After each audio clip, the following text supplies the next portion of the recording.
Comment gagner plus d'argent avec Atom Protocol? Si vous êtes sur cette vidéo, c'est parce que vous voulez prendre votre part du gâteau. Il y a beaucoup de rewards en ce moment, des rendements intéressants, et ça vous l'avez compris. Je vais donc, dans cette vidéo, vous expliquer qu'il y a plusieurs stratégies, et chacune avec un certain niveau de risque. Des gains potentiels, des risques potentiels, faut pas faire de conneries, mais on veut en profiter. Alors j'espère que cette vidéo te sera utile, mais il va aussi falloir bosser. Et pour commencer, tu vas liker la vidéo, ce sera un bon début déjà. Et puis tu peux t'abonner, tu actives les notifications. Ce sera une bonne façon d'apprendre des choses comme ça. Mais tu peux faire ça avec moi, tu peux faire ça avec d'autres. C'est même recommandé. Et n'oublie pas, c'est très important de comprendre ce que tu fais, ce que ça implique, et d'être bien avec toi-même, avec les choix que tu vas prendre. J'investis dans les cryptos, pour être riche dans le futur, paire de couilles dans le futal, ainsi soit-il, mon bitcoin et mon couteau. Alors, Atom Protocol, le calme avant la tempête. On a attendu Atom Protocol depuis vraiment des mois, un an même, un petit peu plus d'un an depuis que j'ai présenté le projet sur ma chaîne YouTube. Le mainnet a été lancé le 16 juillet, il y a 3 millions de dollars en reward pour inciter à apporter de la liquidité sur le protocole. Ça devrait durer sur une période d'un an. Si vous regardez cette vidéo, il est possible que vous souhaitiez prendre votre part du gâteau. Je vous ai demandé lors d'un sondage sur Twitter si vous comptiez faire du liquid stacking. À 45% vous avez répondu que oui, 26% vous avez répondu que non, et 28% peut-être. Bon, déjà le liquid stacking, c'est une chose, et tout le monde n'a pas encore forcément vraiment bien compris le concept, je pense. Et c'est peut-être aussi pour ça, une part assez importante a répondu peut-être à ce sondage. Mais il y a aussi le lending et le borrowing, les prêts et les emprunts en français. Je vous ai aussi demandé dans un sondage sur Twitter qu'est-ce que vous comptiez faire. À 20% vous avez répondu seulement du lending, à 15% du lending et du borrowing, 26% ni l'un ni l'autre, et 37% quand même qui n'ont rien compris. Si j'ai mis cette option, c'est parce que je m'en doutais. Et il n'y a pas de mal à rien comprendre. On peut ne rien comprendre et ne pas être con. Par contre, si on fait des trucs sans les comprendre, là on est con.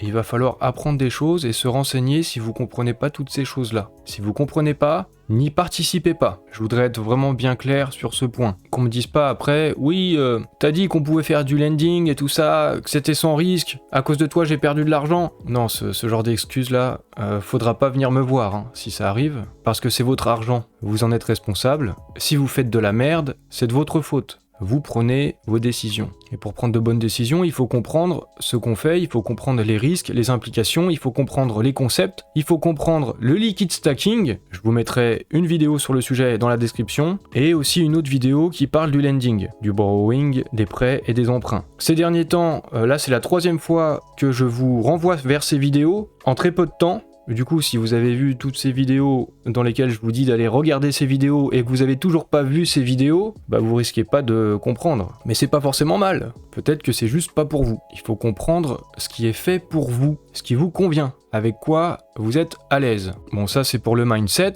Et maintenant, je vais vous mettre un certain nombre de trades dans la description de la vidéo aussi. En fait, il va y avoir pas mal de documentation. Parce que vous allez devoir travailler, vous allez devoir faire vos propres recherches. Et vous n'allez pas devoir vous contenter d'un seul point de vue, d'une seule explication, d'une seule méthode, d'un seul tuto. Là par exemple, il y a ce trade de Xrobin, il parle du liquid stacking, et il fait un trade pour comprendre le fonctionnement, les avantages, et ça peut être complémentaire à des choses que j'ai déjà dit dans de précédentes vidéos. Également, je vous recommande 3 trades de Xrobert, c'est des trades complets, et il y a même des petits passages avec des explications vidéo qui montrent comment faire directement sur Atom Protocol. 3 trades, c'est 3 stratégies différentes, chacune qui comporte aussi des risques différents, plus ou moins élevés, et aussi plus ou moins de rendement. C'est comme ça que ça fonctionne, hein. Généralement, je pense que vous êtes au courant. Donc vous pourrez lire ça et voir ce qui vous convient le mieux, avec quoi vous êtes le plus à l'aise. Je vous mettrai aussi ce trade de Devi Crypto, il explique 7 stratégies que l'on peut faire au lancement d'Atom Protocol. Donc encore une fois, c'est différentes façons de faire, c'est différents points de vue, mais ça explique toujours les mêmes concepts. Comment est-ce qu'on se fait liquider? Quels sont les risques? Qu'est-ce que vous êtes en train de faire concrètement là sur la plateforme? En lisant ces choses-là, vous pourrez mieux comprendre. Alors certes, c'est en anglais, mais sur Twitter,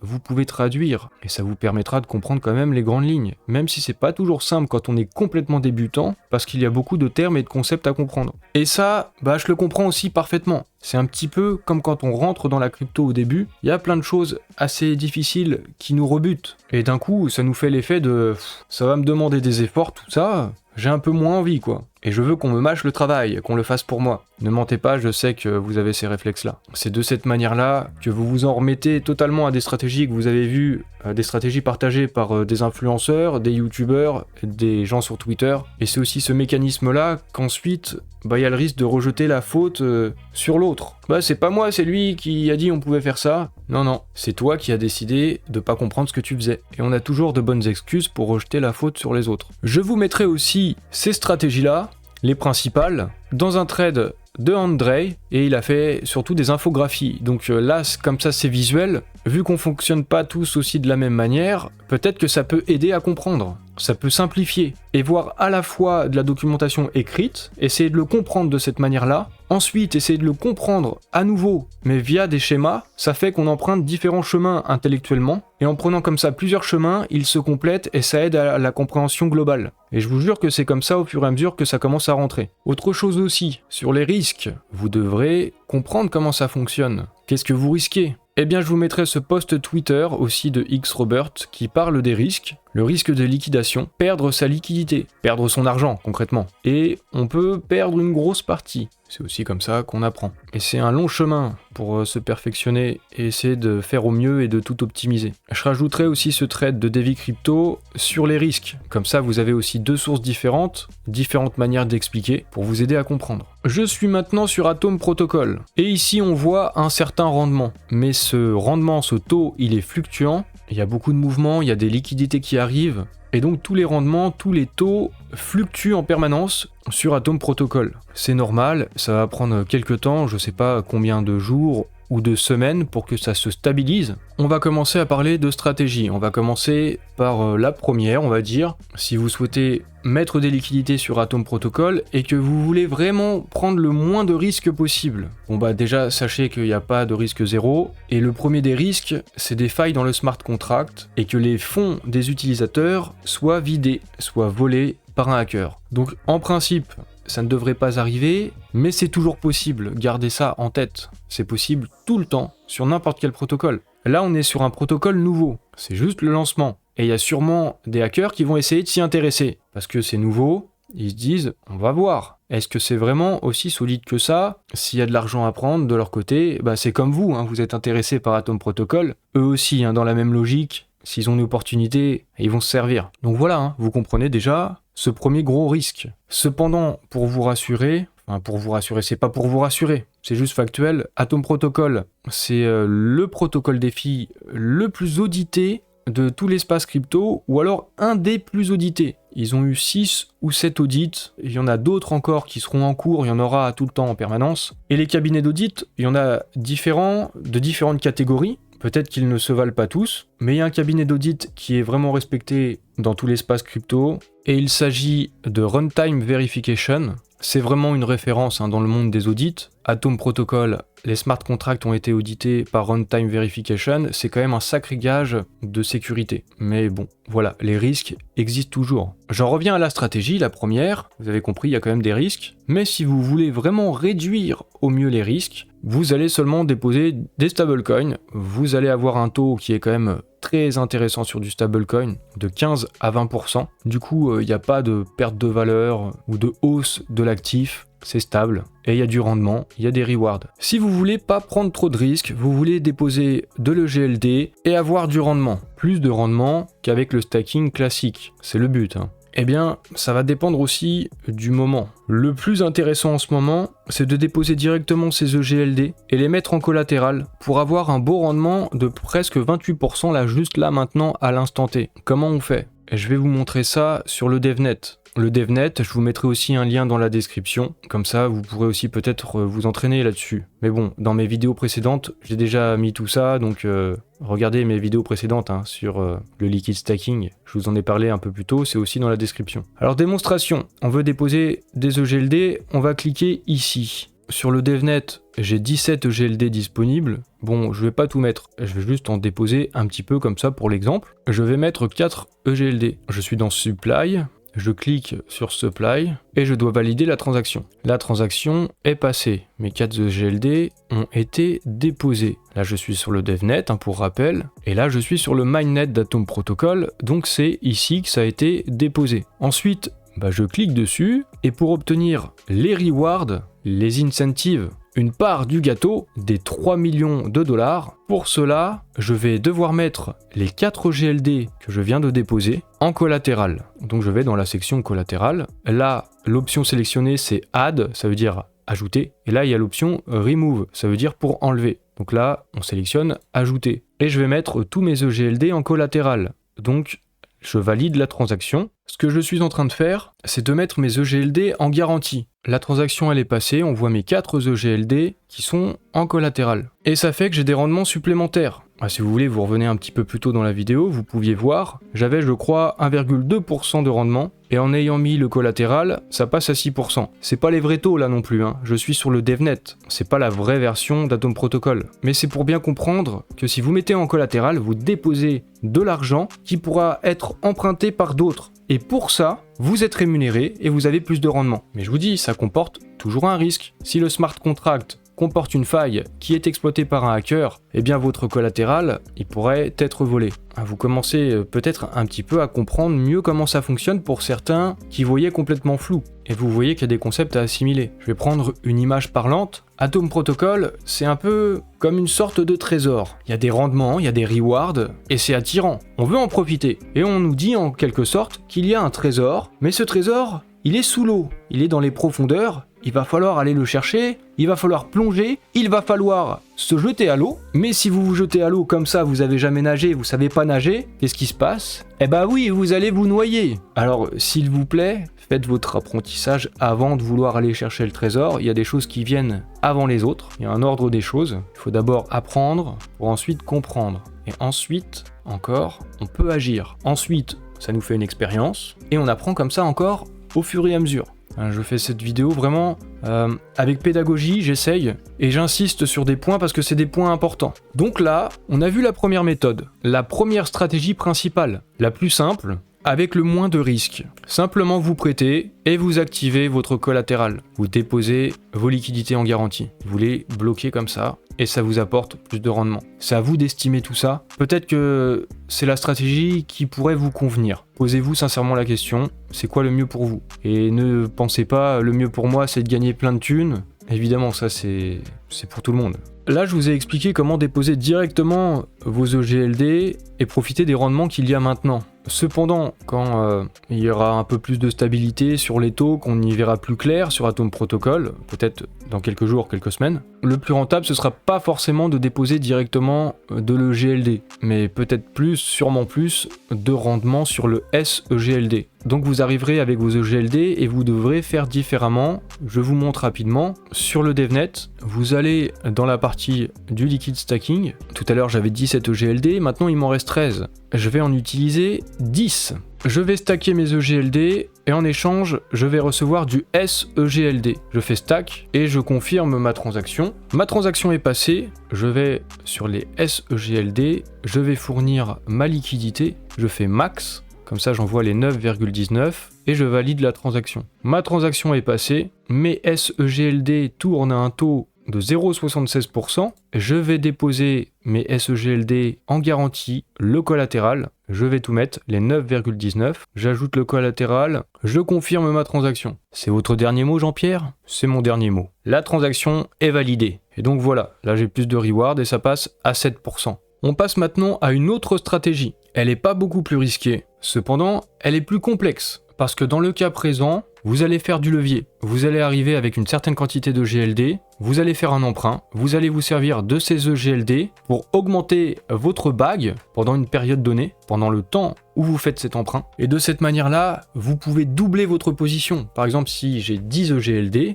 je peux aller emprunter le double et me retrouver avec 20 EGLD. Et là, mon rendement, il est plus seulement sur 10 EGLD, mais sur 20 EGLD, que je devrais rendre à la fin, les 10 en plus. Mais pendant ce temps-là, je m'en serais servi, je les aurais fait travailler. Donc je vais emprunter. Et je vous recommande de bien lire ce trade de Xrobert. Il explique aussi très bien ça, comment fonctionnent ces stratégies. Donc si vous voulez aller sur cette voie, je vous recommande aussi de lire cela. je vous le recommande fortement. Après, vous ferez ce que vous voulez. Le risque est faible parce que dans cette stratégie, l'actif que vous allez emprunter, la crypto que vous allez borrow, ça va être la même crypto que vous avez déposée en lending, la même crypto que vous avez mis en collatéral. Et ça fait que peu importe la fluctuation des cours, vu que la crypto que vous avez empruntée c'est la même que la crypto que vous avez déposée, la variation de prix au cours du temps de votre collatéral et de votre dette, c'est la même. Et je vais vous montrer concrètement comment ça fonctionne, cette technique. Eh bien, admettons que là, j'ai déposé du SEGLD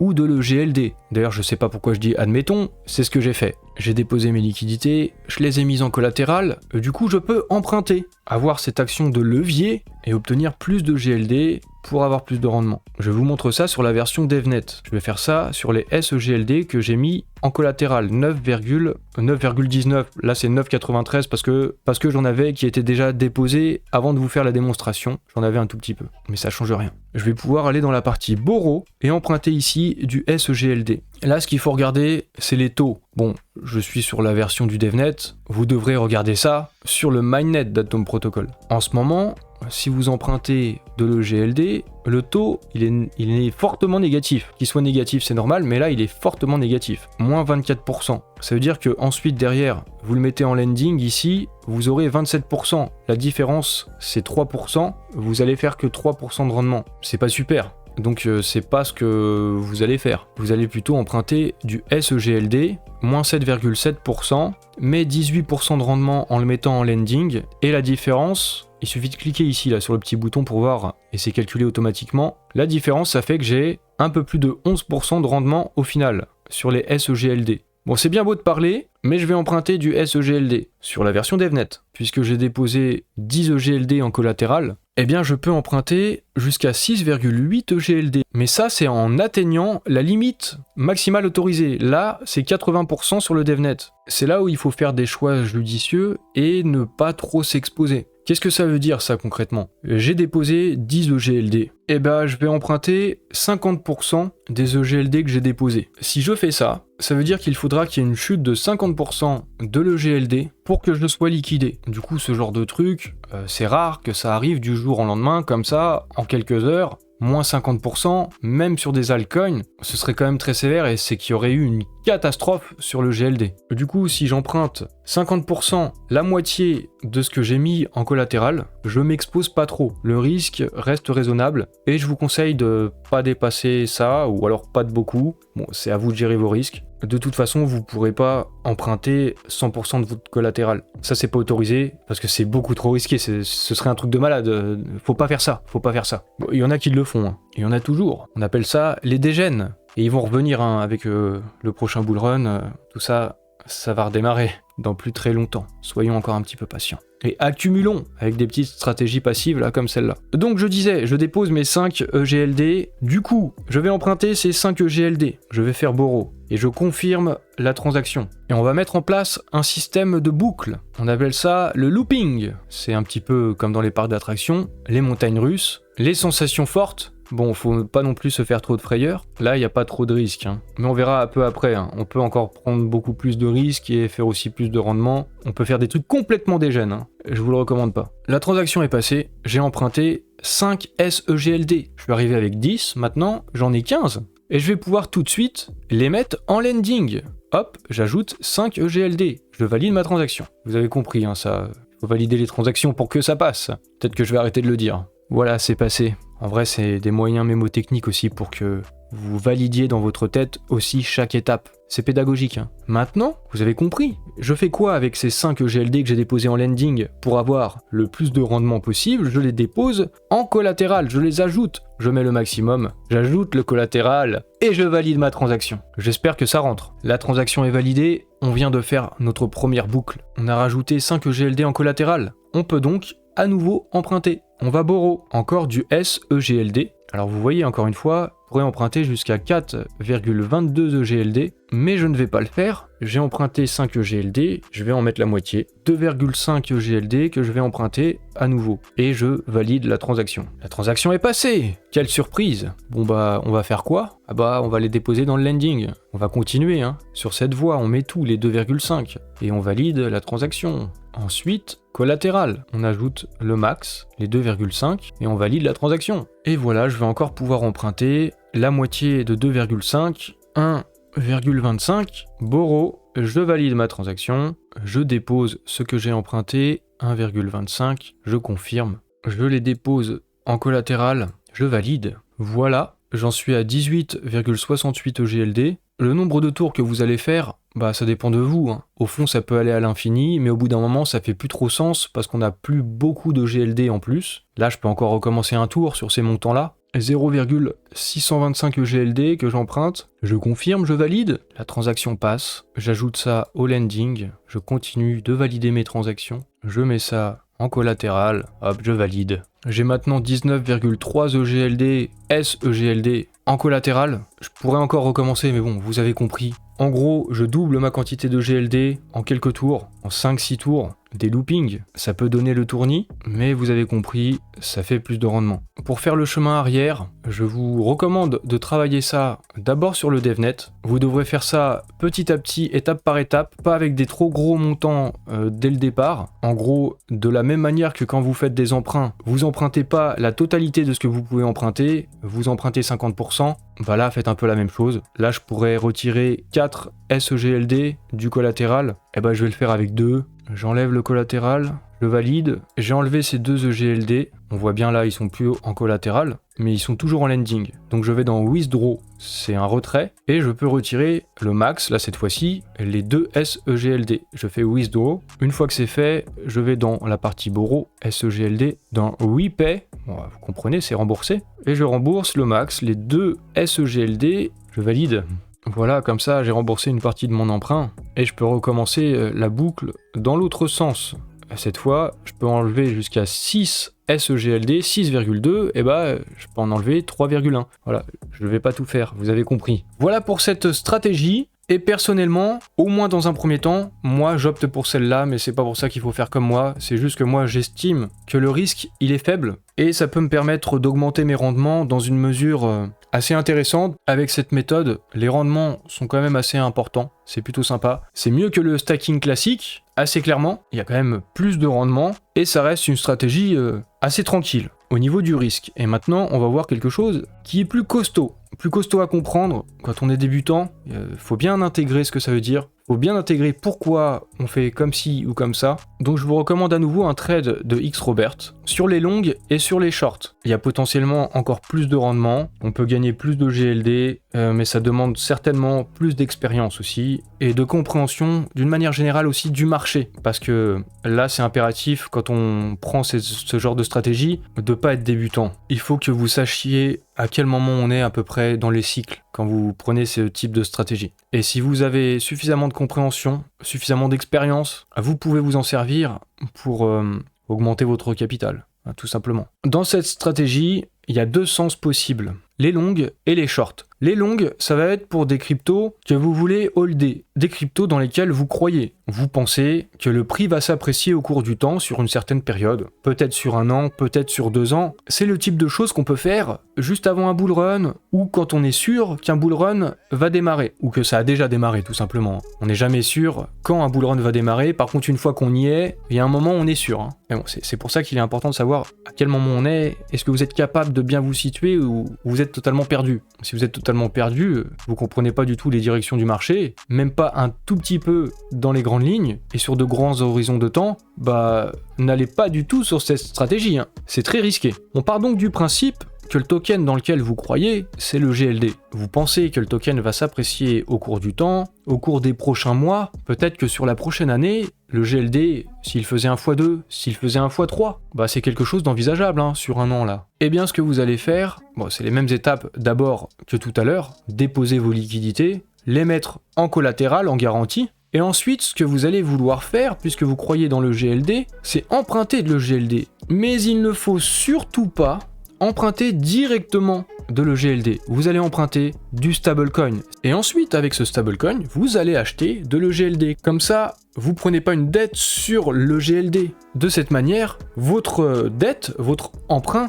il va rester stable dans le temps. Et vous allez comprendre, une fois que vous avez vos EGLD, ils sont pas encore à vous définitivement, mais l'idée, c'est qu'avec l'augmentation du prix de l'EGLD dans le temps, par exemple si j'ai emprunté 38 $ en stablecoin pour acheter un EGLD, parce que le prix de l'EGLD actuellement c'est à peu près 37-38 $, et puis dans un an, l'EGLD, le prix a doublé. Moi j'ai emprunté 38 $, aujourd'hui cet EGLD il vaut le double, il vaut 76 $, ça veut dire que je peux rembourser l'emprunt et je garde la moitié de l'EGLD emprunté. Maintenant, il est définitivement à moi. Et si ça fait x3, ah bah c'est encore mieux. Si ça fait x4, voilà, vous avez compris. C'est pour ça qu'on appelle ça un long, c'est une position long terme qu'on prend. Mais vous avez aussi compris, si le marché part à la baisse, je peux être liquidé. Mon pari ne sera pas le bon, le prix de l'EGLD ne monte pas, vous avez emprunté à hauteur de 50%, si le prix est divisé par 2, en passant donc de 38 $ à 19 $, si ça atteint les 19 $, vous serez donc liquidé, vous perdrez la valeur équivalente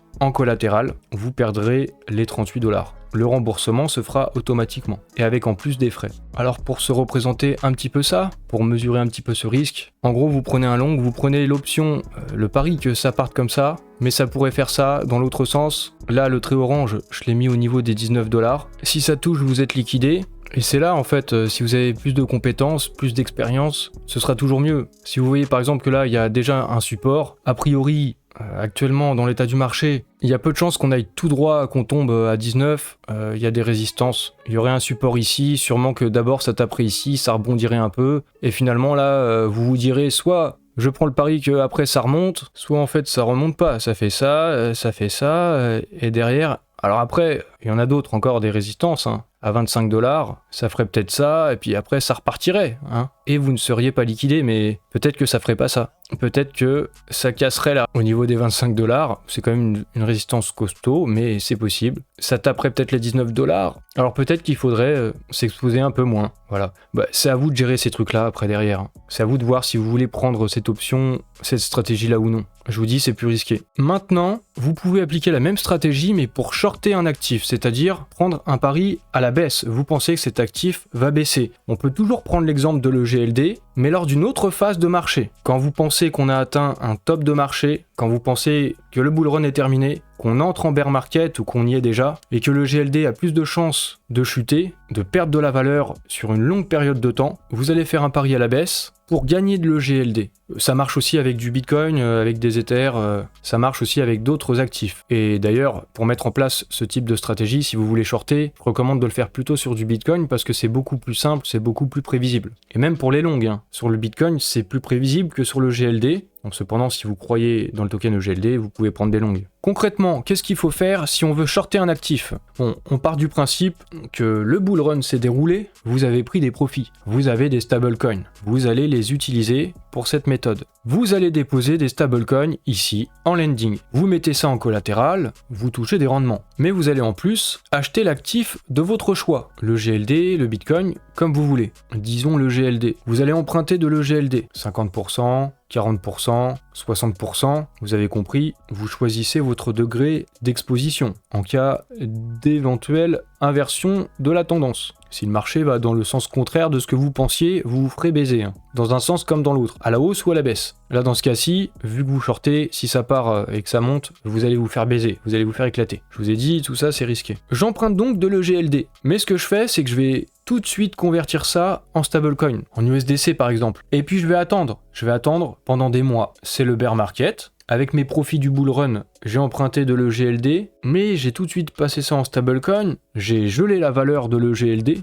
alors que pendant ce temps-là, pendant des mois, l'EGLD va perdre en valeur, et vous savez très bien, pendant le bear market, ça perd sur les altcoins 90% de la valeur. Du coup, l'EGLD, il baisse, chute inexorable. Mais pour vous, c'est pas grave, les EGLD que vous avez empruntés, la valeur est en stablecoin, pendant ce temps-là, la valeur de l'EGLD baisse, il y a une différence qui se crée au fur et à mesure. Si l'EGLD perd 50% de sa valeur par rapport au moment où vous l'avez emprunté, par exemple, vous l'empruntez, il vaut 50 $, il baisse, il tombe à 25, À ce moment-là, vous remboursez votre emprunt, vous avez 50 $ en stablecoin, vous utilisez 25 $, vous remboursez le GLD, il vous reste 25 $ en stablecoin, vous pouvez acheter un EGLD et vous avez un EGLD gratos. Bon, après ça peut encore continuer de baisser, donc faut attendre que ça ait bien baissé pour faire ça, pour rembourser son emprunt. Mais comme je vous disais, hein, si le prix part à la hausse, vous vous faites baiser. Dans cette stratégie des longues et des shorts, puisque vous risquez de vous faire éclater et que c'est plus risqué, allez-y vraiment doucement. Faites pas ça si vous le faites avec tout votre portefeuille, faites ça avec une partie seulement. Faites attention à tout ce que vous faites, mesurez vos risques, essayez de le réduire. Renseignez-vous, apprenez auprès de différentes personnes. Cherchez sur YouTube, cherchez sur Twitter, regardez différentes philosophies, différentes façons de faire. Vous pouvez encore aller plus loin, vous verrez ça dans les différentes choses que je vous ai mis en description. Il y a aussi une autre stratégie qui consiste à faire du farming, par exemple sur Hashswap, mais pas forcément. On peut faire un emprunt de stablecoin, du SDC, aller farmer sur le X-Exchange, ou alors même aller sur d'autres protocoles, que ce soit sur Multiversix ou sur d'autres blockchains. Vous pouvez combiner un petit peu les méthodes, vous pouvez faire ce que vous voulez en fait. Moi je vous ai montré des options, ce sera à vous d'approfondir. Voilà, on a fait une grosse partie d'apprentissage là. Quelques informations sur la fin de cette vidéo. En 1 heure seulement, 50 millions de $ de TVL étaient bloqués sur Atom Protocol. Donc dès le début, ça attire des liquidités. C'est plutôt encourageant, c'est un bon début. Plus tard dans la soirée, on est passé à 60 millions de TVL. La TVL, c'est la Total Value Lock, la valeur qui est bloquée dans le protocole. Et puis le 17 juillet, même pas de 24 heures après, peut-être une quinzaine d'heures après le lancement d'Atom Protocol, on était à 80 millions de TVL. Donc on peut se dire, ça va vite, ça peut aller encore plus vite, plus haut, plus fort. Je pense que les 100 millions, on va les faire assez rapidement. Peut-être que c'est déjà le cas quand vous regardez la vidéo. Les 200 millions, ce sera peut-être une question de jours ou de semaines.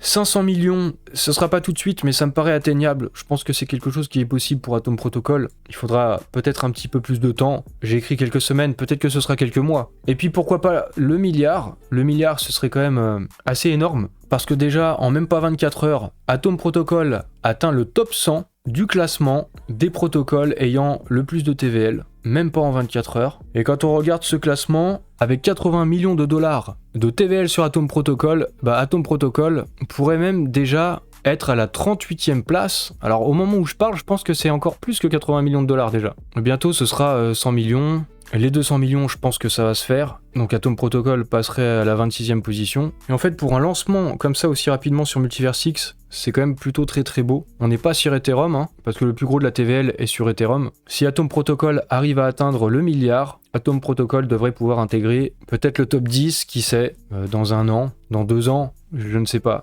du tout. Mais les débuts sont très encourageants. Il y a donc de l'argent à se faire avec Atom Protocol, mais il y a aussi des risques. Il va falloir doser tout ça, savoir qui vous êtes, où vous vous situez, quelle est votre compréhension des choses, et qu'est-ce qui est le plus adapté à vous. Sachant que rien n'est figé dans le temps, vous pouvez apprendre, et c'est même recommandé. Vous avez diverses sources dans la description de cette vidéo, vous avez beaucoup de documentation, vous allez pouvoir apprendre. Alors je sais qu'une grande partie ne le fera pas, je sais que malgré tous les avertissements, il y en a qui vont prendre des risques, qui vont penser qu'ils comprennent aussi. C'est possible, on peut croire que l'on comprend vraiment, qu'on a compris, mais c'est pas forcément le cas. Et les surprises elles viennent ensuite. Alors voilà, soyez prudents. Moi j'aurais mis des avertissements. C'est pas destiné à tout le monde ce genre de choses. C'est pas parce qu'il y a des rendements potentiels que vous devez FOMO, que vous devez y aller forcément. Et c'est pas en agissant comme ça que vous allez gagner plus d'argent.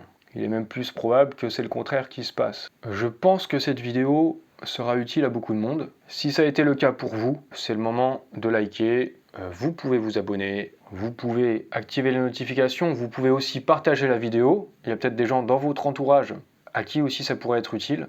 Et puis comme d'habitude aussi, vous pouvez me retrouver sur les réseaux sociaux, vous trouverez tout ce qu'il vous faut dans la description de la vidéo.